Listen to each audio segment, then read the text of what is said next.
My name is Emma Morgan. I am 32 years old, and I built my company from a folding table, a used laptop, and the kind of fear that either breaks you or makes you impossible to control. By the time this happened, I had 24 employees, city contracts, commercial clients across Denver, and a best friend who had been beside me since the first invoice I ever sent. Then my father called and told me I had a choice. Not a conversation, not advice, a choice. Fire my best friend and put family in his place, or they would tell everyone what I had really done in college. I remember going still at my desk, not because I was guilty, but because I knew instantly what they were doing. There was no scandal, no secret, no buried victim, just a lie ugly enough to force obedience. An hour later, my mother repeated the same line in a softer voice, like that made it cleaner. Blood comes first. That friend of yours is replaceable. By noon, my father was on his way to my office. By 1, someone in my family had already had a company polo printed for a man I had not hired. By 2, I realized they weren't bluffing. They were staging a takeover in broad daylight with my name, my company, and my future as the price of admission. And the worst part, they really thought I would fold. Before I tell you what he said and what happened after I walked out, tell me what time it is for you right now and where you are watching from. I'm curious to see how far this story will travel. I founded Summit Aerial Inspection, a commercial building inspection company that used drone mapping, thermal imaging, and structural documentation for property owners, insurance carriers, and construction teams. It was the least glamorous business in the world to people who didn't understand it. And that was exactly why I loved it. We solved expensive problems before they became disasters. We were good at it. My best friend Daniel had been with me since year 1. He wasn't just some employee my family could casually push aside. He was my operations director, my emergency contact, the person who slept on an air mattress in my first office when a winter freeze burst a pipe and nearly destroyed our equipment. He knew the company, the clients, the budget, and every ugly stretch in my life I'd had to crawl through to get here. The family member they wanted me to install over him was my cousin Ryan, a man who had failed upwards so many times that he'd mistaken rescue for talent.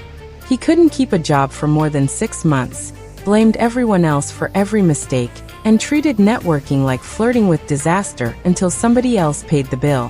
Years ago, I had made the mistake of recommending him for a warehouse logistics role at a friend's company. He showed up late, lied on reports, picked a fight with a supervisor, and then told our relatives I had sabotaged him because I always needed to feel superior. Since then, I'd kept him away from everything I built. Apparently, my parents had decided that boundary offended them more than his behavior ever had. That night, they invited me to dinner and acted like it was a family meal instead of an ambush. My father poured wine like he was opening a negotiation. My mother smiled too much. Then he said Ryan needed a real chance and I had more than enough to give one. I told him no before he finished the sentence. His expression changed immediately. My mother reached for my hand and said I was being emotional. Then my father leaned back and repeated the sentence I had heard my entire life. Whenever they wanted compliance dressed up as morality, blood is thicker than water. I asked why that logic only ever flowed in one direction. Why was I always the one expected to sacrifice, to absorb, to fix, to fund, to forgive? Why did family loyalty only seem sacred when they were taking something from me? My father's jaw tightened. My mother stopped pretending this was gentle. She said Daniel had filled my head with arrogance and isolation, that I was choosing a friend over people who had loved me first. Then my father said the rest, flat and deliberate. If you don't remove Daniel from his role and bring Ryan in, people might start hearing a different version of your college years. I actually laughed at first because the accusation was so absurd. I thought he was trying to shock me into silence, but he just stared at me. My mother stared too, and I realized they had rehearsed this.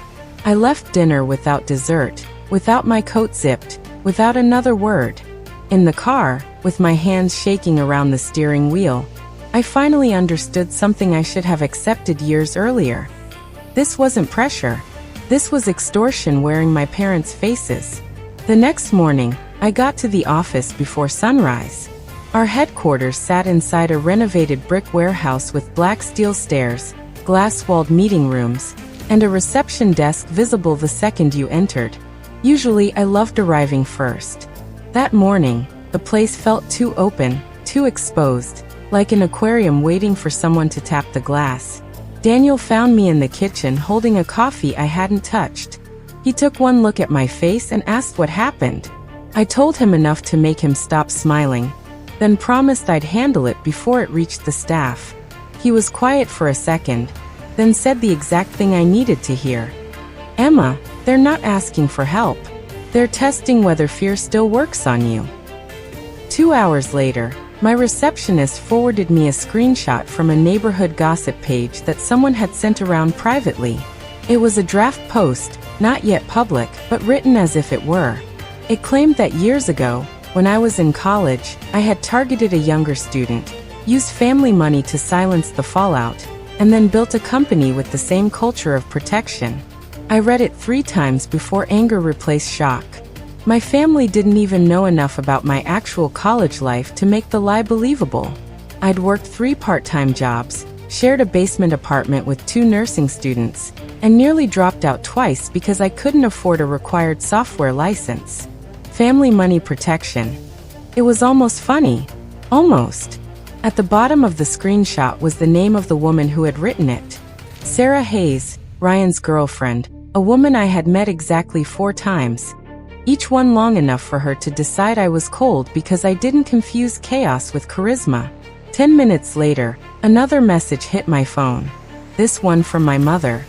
"We can still avoid ugliness if you make the right decision today." I didn't answer. Instead, I called a business attorney who had handled contract disputes for us before and asked for the fastest possible consult on defamation, workplace disruption, and criminal extortion. Then I asked my IT manager to preserve all incoming texts, emails, forwarded screenshots, and visitor security footage starting immediately. I wasn't panicking anymore. I was documenting. Around noon, Ryan texted me directly. "Heard you're being stubborn. Let's talk like adults." As if blackmail were maturity, I told him to meet me at a coffee shop 3 blocks from the office, and sent the message from a separate phone while my real one recorded from my bag. He arrived wearing a smirk and one of those expensive casual jackets men buy when they want to look successful without doing anything successful. He sat down and skipped the small talk. He said the post was ready, more people were willing to confirm the story, and all of this could disappear if I stopped being dramatic and gave family what it deserved. Then he said the part that burned itself into my memory. "You owe us. You always were the one who got out." I asked what exactly I owed him for. For being related to me. For every mess our grandparents trained everyone else to clean up. For the years my parents kept handing him second, third, and fifth chances while treating my boundaries like betrayal. He shrugged and told me Daniel wasn't blood, which made him expendable. He said I didn't need a best friend in leadership. I needed someone I could trust. I let him keep talking. Every ugly word made my case cleaner. Before I left, I asked whether he understood he was threatening my business with a fabricated sexual misconduct claim. He smiled and said, "Nobody cares what's true once a story starts moving." That sentence ended up saving me. The next morning was the one people in my office still talk about. At 8:17, my receptionist called my cell and whispered, "Emma, your dad is here, and he just told me he's the new HR director." I was in the garage elevator and actually laughed once because the audacity was so cartoonish it broke my brain for a second. When the doors opened, I saw him through the glass wall near reception, standing with a leather folder under one arm like he'd practiced that pose in a mirror. Beside him was Ryan, already wearing a navy polo embroidered with a fake version of our company logo. He had really spent money on a uniform for a job he didn't have. My father told the receptionist she could direct all personnel concerns to him going forward, because leadership restructuring was underway. Several employees had paused nearby. Not close enough to interfere, but close enough to witness history. I walked straight up to them, and asked why they were in my office without permission.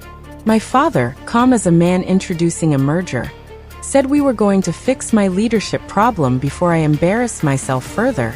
Ryan gave Daniel a look that was half triumph, half schoolyard challenge.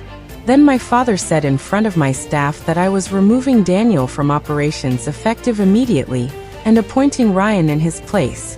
He said it as if a declaration created reality. I asked my receptionist to call building security. My father lowered his voice and warned me not to make this public. I told him he had confused me with someone who still feared scenes more than betrayal. Ryan took a step forward, chest out, like he wanted to occupy space he hadn't earned. Daniel moved without drama, just enough to stand beside me instead of behind me. That mattered. It always will. My father saw it and snapped that Daniel had manipulated me for years, that everyone could see it except me, that a woman in my position needed family around her before strangers ruined her life. I said clearly so the cameras would catch every syllable. You are trespassing. You are impersonating authority inside a private company. And if either of you contacts my staff again after today, my attorney will treat it as harassment. Something in my tone finally cracked the performance because my father's face hardened into the look he used when I was 16, and dared to disagree in public. Security arrived. Ryan started arguing. My father called me ungrateful. And then my mother appeared in the parking lot outside the front windows, moving fast enough that one heel nearly gave out under her. She must have been waiting in her car for the signal. By then, 2 clients were walking in for a scheduled meeting. My mother saw security, saw the clients, and made the worst decision of her life. She started screaming, not crying first, not pleading, screaming. My daughter is a predator and this company is covering for her. Everyone froze. My client stopped dead on the sidewalk. My receptionist put a hand over her mouth. One of my field inspectors turned all the way around from the copier and just stared. My mother kept going, loud enough for half the block. Ask her what happened in college. Ask her why she protects certain men. Ask her what kind of place this really is. And that was the moment I smiled. Not because it didn't hurt, but because I knew they had just detonated their own defense in public on camera, in front of witnesses, at my place of business, while repeating a lie I now had recorded evidence they had coordinated. My father saw my expression, and for the first time that week looked uncertain. Security escorted them off the property. The clients came inside slowly, stunned, and one of them asked if we should reschedule. I said, no. Give me 5 minutes, and then I'll show you exactly how this company handles hostile interference. I went into the conference room, shut the door, called my attorney, and said the sentence that changed everything. They just went live with the lie. By that afternoon, my legal team had moved faster than I thought possible.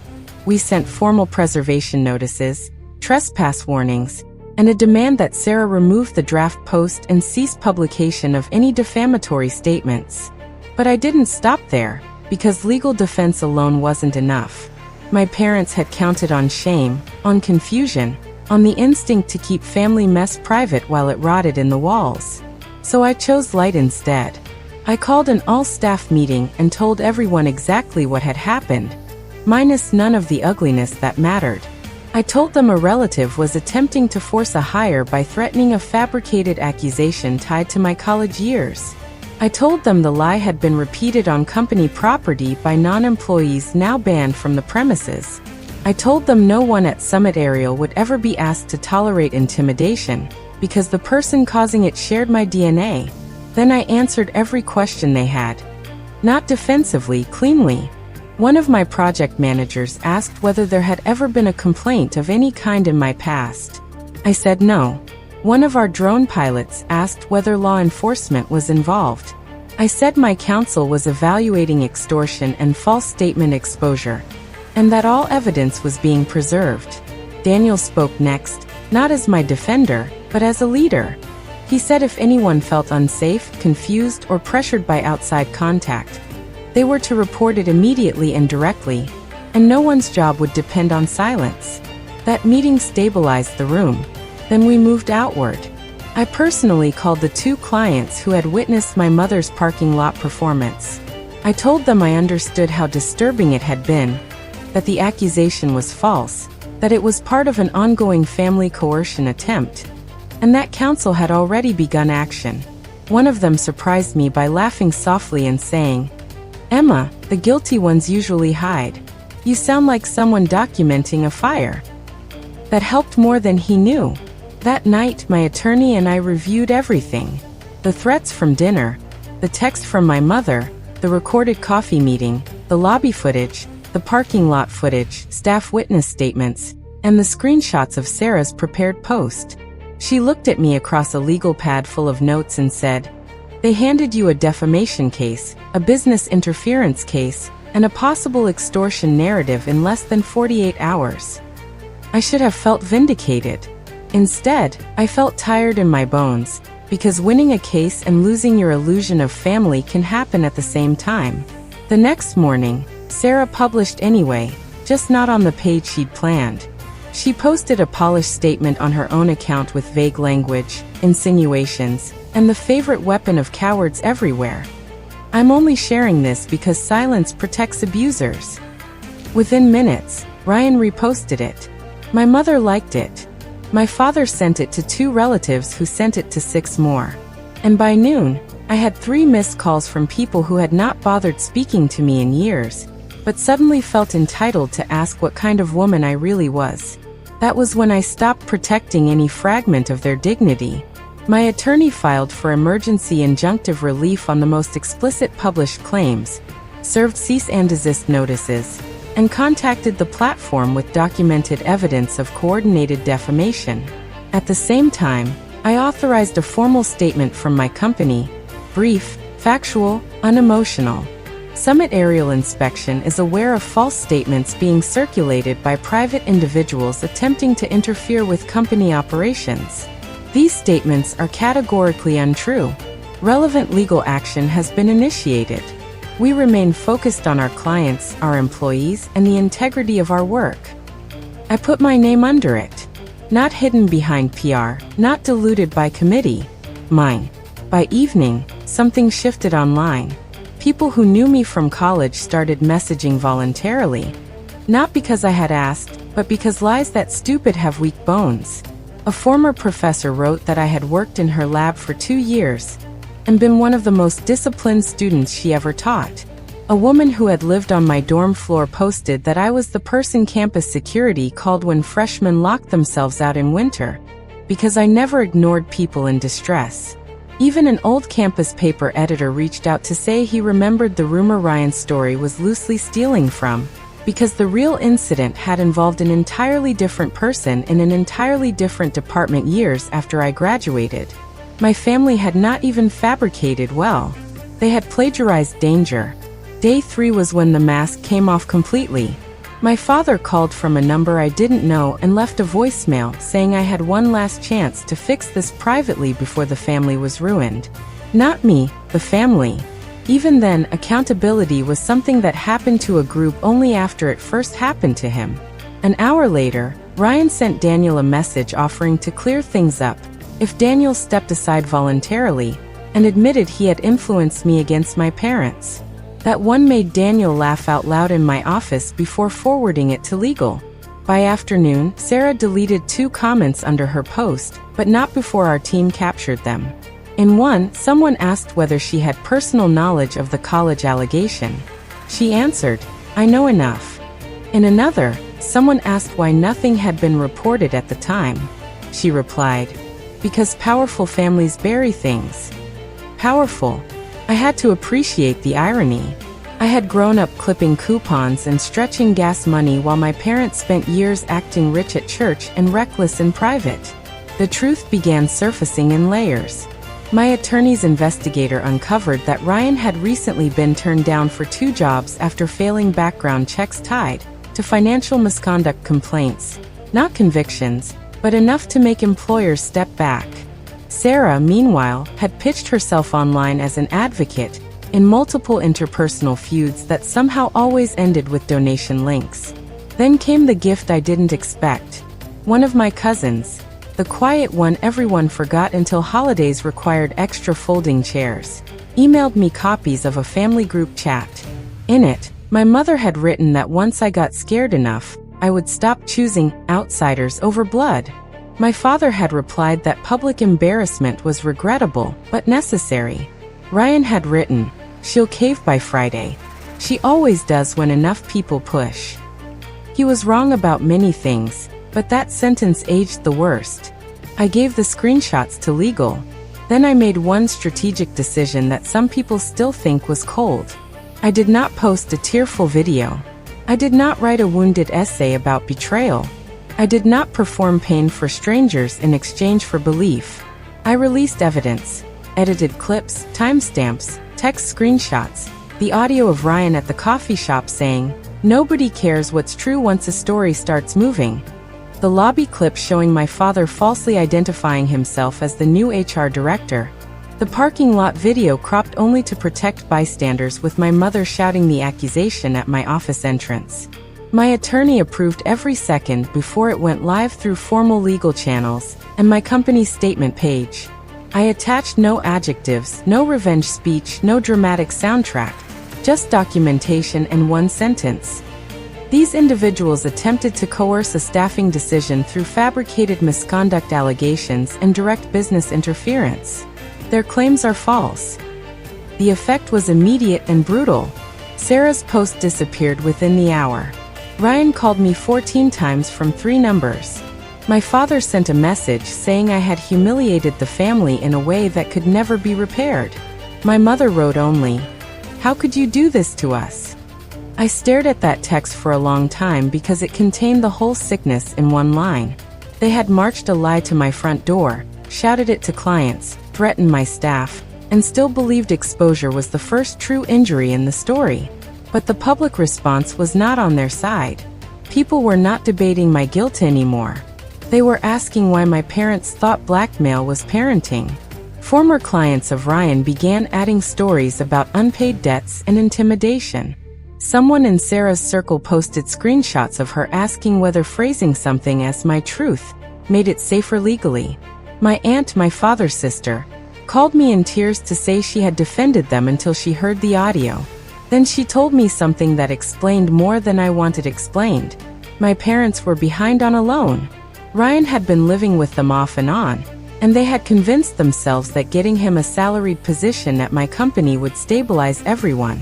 In other words, they had dressed financial desperation up as moral authority and decided my life was the collateral. By the end of day 4, my attorney filed a wider claim for defamation, tortious interference, and related damages. I also formally notified key clients and insurers with the evidence package before anyone else could distort it. Not one contract was lost. In fact, 2 clients expanded work with us the following month. Crisis has a strange way of clarifying who actually trusts you. On day 5, a black SUV pulled up outside my townhouse just after dark. Then another car. Then a third. I was in the kitchen with takeout containers and Daniel sitting at the counter pretending not to monitor my stress, when the doorbell started ringing like someone was leaning on it with their whole body. I checked the camera first. My parents, Ryan, Sarah, an aunt, one uncle, chaos in winter coats. I opened the front door but left the storm door locked. My mother was already crying hard enough to shake. My father looked 10 years older than he had on Monday. Ryan looked furious and scared at the same time, which was new for him. Sarah kept glancing at her phone as if disaster might reverse itself if she refreshed enough. My father began with anger, but it cracked almost immediately into pleading. He said I had to take the videos down, tell people it was a misunderstanding, stop the legal action before more damage was done. My mother said the church board had called. Family friends had stopped answering. My uncle's business had been asked whether he agreed with what happened at my office. Sarah said people were threatening to sue her for posts she had shared in the comments. Ryan said employers were seeing the clips when they searched his name. For one ugly second, I saw it exactly as they did. A machine I had set in motion finally grinding in their direction. Then I remembered my mother screaming "Predator!" outside my office door while clients watched through glass. I remembered my father trying to install himself in leadership over a company he had not built. I remembered Ryan saying, "Nobody cares what's true once a story starts moving." And I felt nothing that resembled guilt. I stepped onto the porch and closed the inner door behind me. The night was cold enough to sting my lungs.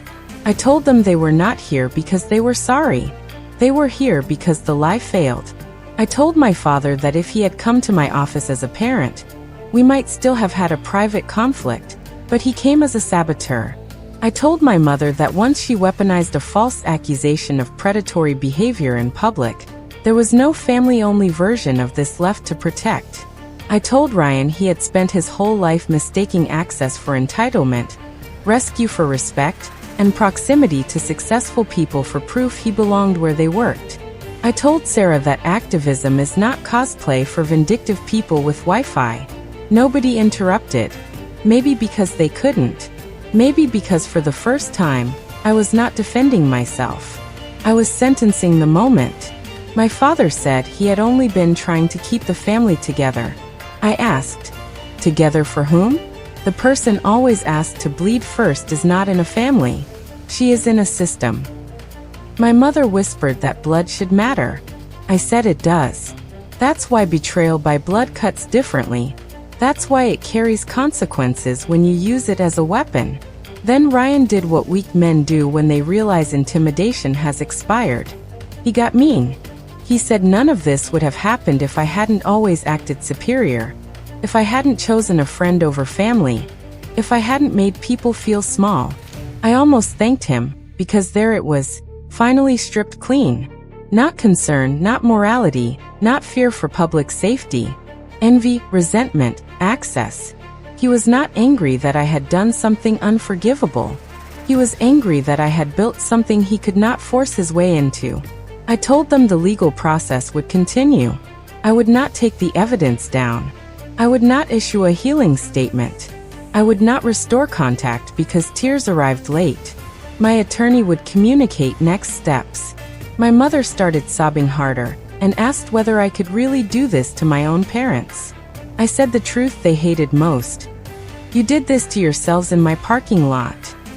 Then I went back inside and locked the door. They stayed outside another 20 minutes arguing with each other, loud enough for the camera to catch fragments. My father blaming Ryan, Sarah blaming my mother for escalating too early, my mother crying that none of them had understood how far I would go. That part stayed with me. Not because it hurt, but because she was right. They had mistaken my restraint for weakness for so long that when I finally defended myself, it looked extreme to them.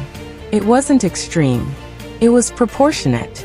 In the weeks after, the legal matters moved the way legal matters do. Slower than emotion, faster than denial. Public retractions were issued. Additional posts were removed. Through counsel, statements were corrected. Financial damages were documented. I cut contact with my parents indefinitely. Ryan left the state before the season changed. Sarah rebranded her social pages and started talking a lot about growth. None of that interested me. What mattered was quieter. My team stayed, my clients stayed, Daniel stayed, the company kept growing, and I learned the lesson my family had tried for years to keep me from learning. Blood is not a lifetime access code to your labor, your reputation, your peace, or your future. Family is not whoever can reach you. Family is whoever can be trusted near what you love without trying to own it. Standing up for yourself is not cruelty. Sometimes it is the most honest thing you will ever do. And if people only call you heartless after your boundaries start costing them something, that does not mean your boundaries are wrong. It means they were benefiting from your silence. So no, I did not save my family that week. I saved myself. And that is why they were clawing at my door, screaming, crying, and begging. Not because they lost me, because they lost control. To me, this story isn't just about revenge. It's about the moment someone finally stops confusing loyalty with surrender. Emma didn't destroy her family. They destroyed themselves the second they chose lies, pressure, and public humiliation over honesty. What makes this story powerful is that she didn't win by screaming louder. She won by staying calm, gathering proof, and protecting everything she built. That kind of strength feels deeply satisfying because it's not reckless, it's earned. Do you think Emma did the right thing by exposing her family publicly? Or should she have handled it in private no matter what they did?